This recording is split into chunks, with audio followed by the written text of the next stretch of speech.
Hello everybody, and hello especially to Stephen.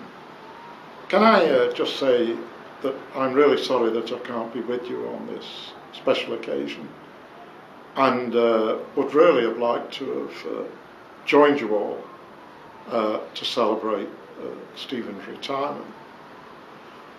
One of the reasons why I would have really have liked to have been with you this evening on the occasion which marks, at least in theory, the end point of Stephen's academic career is that I was actually present at the occasion that marked the beginning of his academic career, at least in Australia. Let me elaborate. During the academic year 1977-78, I was working at the Geelong, at Deakin University in Geelong, and towards the end of that year it was decided to appoint a new lecturer in curriculum studies.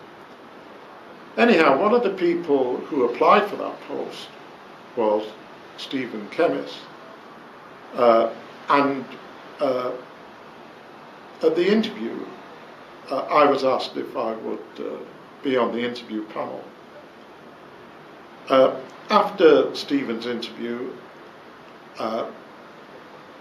we had a heated discussion about Stephen's appointability, and I expressed my own views very clearly and very forcefully. Anyhow, the panel decided to ignore my views, and instead they offered Stephen the job.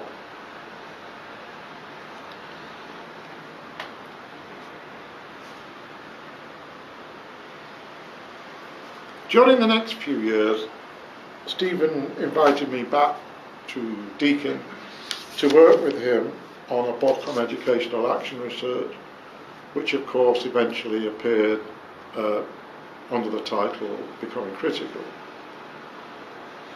Also during those years, the early 1980s, Stephen was already showing himself to be the kind of inspirational leader that we now all know and love. And he was a key person in the transformation of the School of Education at Deakin from what was in effect Geelong Teachers College into a radical and innovative research centre with a national and international reputation for its work. During those years also, Stephen and I forged a close working relationship, which was to continue for the next 35 years. And although throughout those years we have lived on opposite sides of the world, Stephen and I have managed to meet up either by me going to Australia or by Stephen coming to England. Also, we've met up in conferences and at other events in countries across Europe, not least Holland, Scandinavia, Sweden and Spain. During the 1990s, during one of Stephen's visits to England at that time, he was invited to Spain by our mutual friend Cesar Cascante, who works at the University of Oviedo in Asturias. Anyhow, the next time I met up with Cesar, he was very keen to tell me this story. Apparently, Cesar had invited Stephen and some of his colleagues from the University of Oviedo to dinner at his house. Cesar had heard, I can't imagine where, that Stephen was partial to a glass of Scotch whisky, so he made sure he had some in the house. Anyhow, predictably I suppose, the whisky ran out.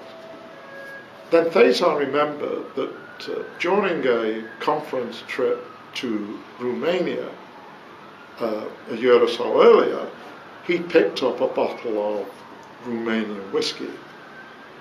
Anyhow, in desperation and with some trepidation, he offered this Romanian whiskey to Stephen, who gladly accepted. And after drinking a glass of this whiskey, Stephen paused, raised his glass, and said to everyone, "This is the best Romanian whiskey I've ever had."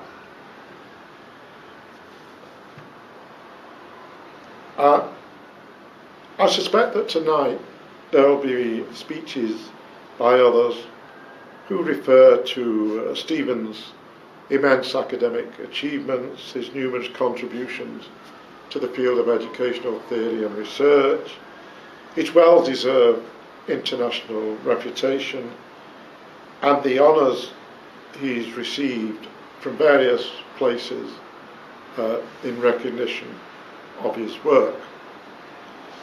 Others, I suppose, may speak about Stephen's personal qualities,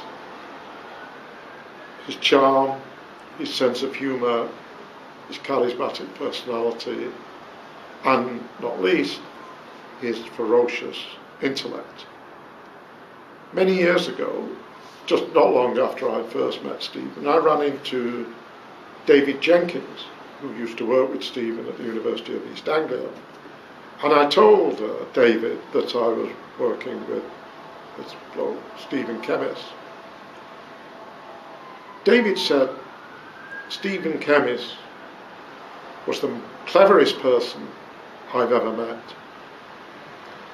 I said to David, "You really do need to get out more."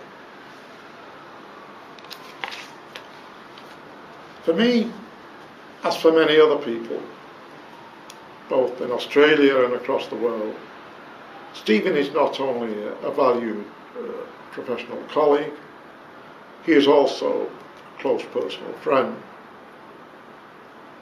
Stephen often told me how much of a privilege it was for him to work with so many people who are also his friends. I know I'm speaking for all those people when I say, Stephen, the privilege has been entirely ours. For me, as for others, your friendship is something that I value more than I can say. Which brings me back to that day 35 years ago when I interviewed Stephen for the job at Deakin. If our paths hadn't crossed on that fateful day, my subsequent professional and personal life would have been very different. There would have been no becoming critical, and I would have been deprived of my closest personal friend.